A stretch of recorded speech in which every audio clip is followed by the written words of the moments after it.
Hey, welcome back, everybody. Of course, you know me. My name is Dr. Keith McNally, and this is the Question Guy podcast. I'm here with Candice Snyder, and we're going to talk about faith. Candice, welcome to the conversation. Oh, thank you. Thank you. Thank you, Dr. Keith. So great to be here. I appreciate that. And so you made a post on LinkedIn, and I'm always told not to date my conversations, but it wasn't too long ago. And to give context to where we are in terms of the calendar year, it's now December of 2024, and we are well in the beginnings of, the holiday season, Thanksgiving it being done, Christmas and New Year's around the corner, lots of things going on. So this is a great time to talk about faith, but you made it in such a way the context of your post was more on when things don't go your way, what to do, right?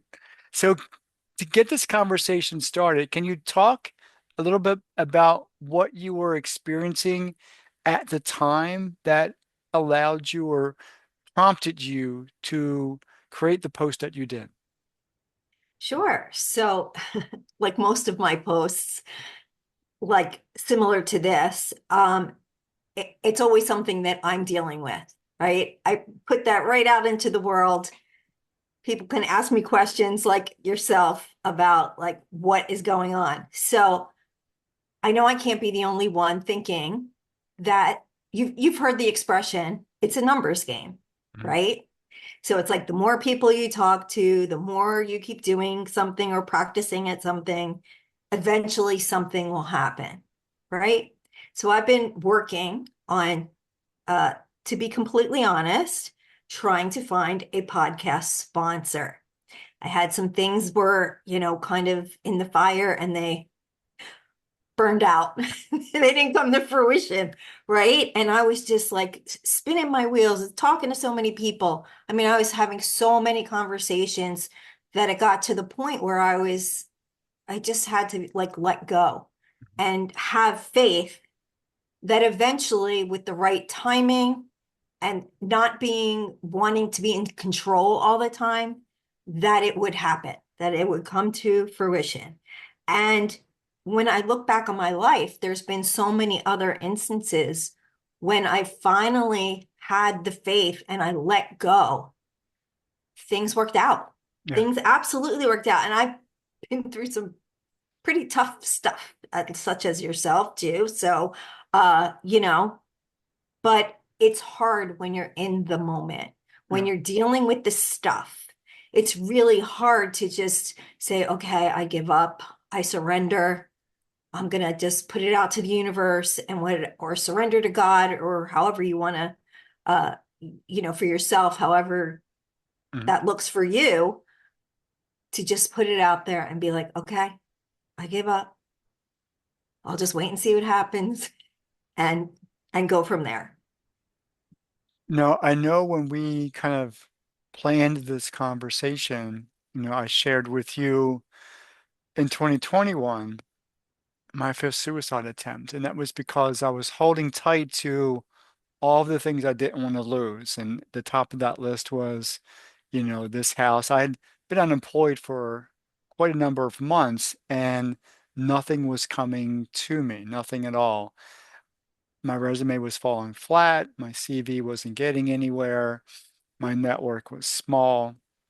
So all of the efforts that I was putting into just kind of holding on to life, basically, was slipping through my hands. And as you just said, the same thing happened with me. It was the decision to say, okay, I was already 4 months behind on the mortgage. So how it wasn't foreclosed on, I'm not quite sure. I literally spoke out loud. All right, if I've got to go live on the street, so be it. Now, that's not an easy thing to say, Mm-mm. but once it was said, once the resolution inside said, okay, I just give up, like, why am I crying in my closet for a little bit? But once all that was done, there was kind of this resolve, this I guess this peace that was kind of settled in. And it wasn't long after that, I would say within 30 days, um, I was hired. I was offered a job position, the same job I have now. So I quite resonate with that story, and I think there's lots of stories out there that people have had that they share the same thing. So once you leave it out and you surrender it to God, the universe, spirit, whatever, what happened to you that was part of your transition? What was that faith transition? Now, really, what I shared with you about looking for a podcast sponsor in the big scheme of things is so small. It's such a small thing, not a big deal at all. When I look back to the things that I have been through that were much bigger deals, much, not only affecting my own life personally, but affecting my family's life. Mhm. So, you know, when I was injured 20 plus years ago and fell off a broken dental chair, at that time, I was the breadwinner of the family. I made more money than my then husband. And so that loss of income and being in a limbo state was very, very difficult with two little kids, Yeah. right? My kids were 6 and 2 years old. And really, I don't, I look back sometimes and I was like, how the heck did we get through that? But we were also on the verge of losing the house. And we did file for bankruptcy. We did, our house was going to be taken away from us. And I finally just was like, okay, I know our families will never let us just not, you know, live in a home somewhere. We'll move in with somebody if we have to. But what happened when I said, okay, this is what we have to do? And we're going to have to start over somehow. My ex-husband got a job promotion, right? With the opportunity to move 3,000 miles away to California from New Jersey and start completely over. And not only that, in the crazy world of 2000, we were able to buy a house. Wow. So, my workers' comp case was open and a mess and I didn't even have a definitive diagnosis yet. I didn't know what kind of treatment I was going to end up with. And really, having that opportunity to move 3,000 miles away and start over was the biggest blessing in disguise. I got to go to UCLA. I ended up with the top surgeon as did my spinal surgery. Wow. And when I think back to that time, this thing of not finding a podcast sponsor is so minute and so unimportant. And there had been other situations like that, um, that really, when I finally just was like, okay, I surrender.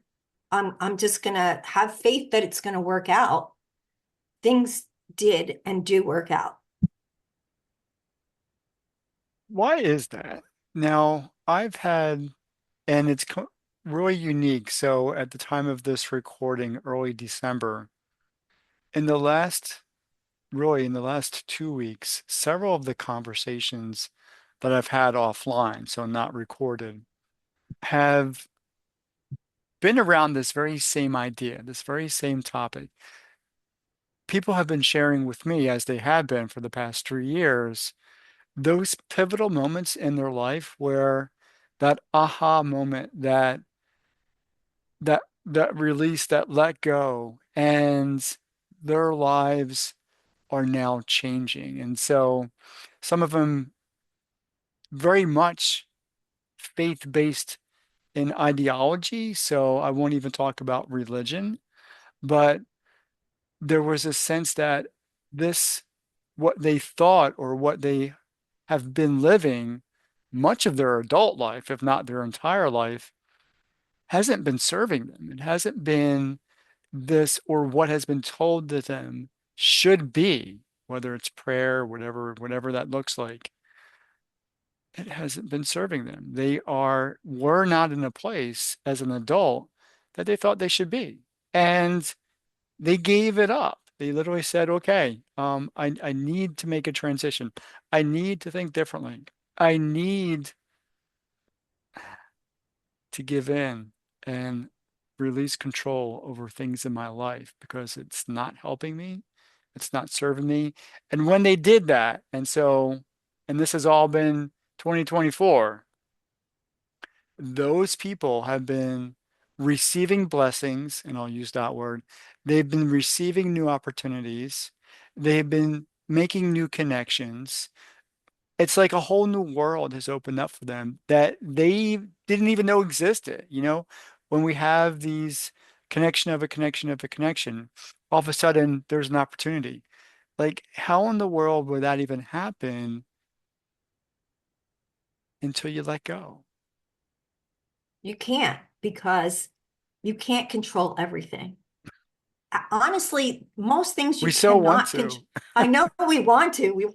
Trust me, I wouldn't call myself a control freak, but I'm a planner, I'm an organizer, and I want to know like what's happening when and all those things. So in that sense, I want to be in control, right? Yeah, yeah.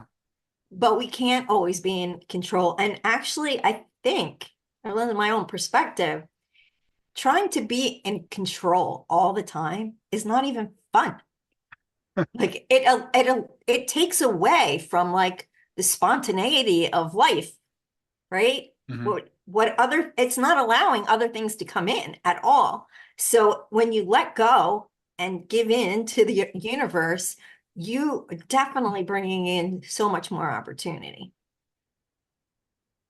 I think what I have found is there, again, the unknown, the God, the spirit, the universe is really looking out for each one of us. I have conversations with a gentleman named Mitch Gray, and I usually call out his name every once in a while to say he believes, and I've learned to believe this myself, is that the universe circles back around.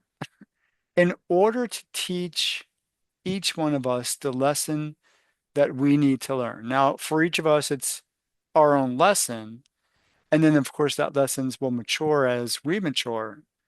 But it keeps circling back around. So like I said, I made 5 suicide attempts since 1996, pretty much over the same variables in my life, trying to control, but other things involved until finally in 2021, I knew I had to do things differently because I was always not doing things differently. I was doing the same thing and I was receiving the same results. So this time around, it was okay, I'm going to start connecting with people. I'm going to start, at the very least, listening to their stories, living vicariously through their victories. And then in all of that, my growth was the ability to share my own pain, my own struggles, my own story. And so with this, the Question Guy podcast, Candice, you just opened up a whole lot for the audience that listens to this show, that listens to my conversations with people, because they may at this time totally need to let go of the things that they've been holding on to for so long.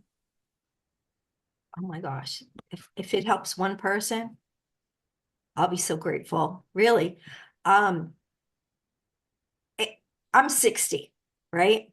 When I had my injury, I was 32 years old, Wow. right? So it's, been a long time. I live with chronic pain. Um, my workers' comp case is still open. It's been open. Well, it's open, closed a couple times. Okay. I It's was about been to say open. 30 years. It's been open for 11. Wow. If in the beginning, I shared a little bit earlier, but in the beginning, all I did was think about when is this case going to be resolved? Yeah. When am I going to get some income so I can pay my bills, right? And constantly worried about these things, right? I have these kids. I'm like, how am I going to take care of them? How am I going to put food on the table? How am I going to dress them? All this stuff. And then you're thinking about what am I going to do with my life, right? So there's all these other things come into play. When I finally let go of the outcome, the first go round of this workers' comp case, again, more things started coming in, more opportunities started coming in. And I started meeting new people. And then by accident, I found the first direct sales company. And basically it was because I needed like a purpose. I needed to do something. And it gave me a community. So that was another thing. If I was still holding on to like the result and the outcome of what I thought this workers' comp case should have been, honestly, I would have been probably in some kind of mental rehabilitation because I was so depressed. I mean, you're in pain all the time, you're in physical pain all the time, and your brain just doesn't shut off. Yeah.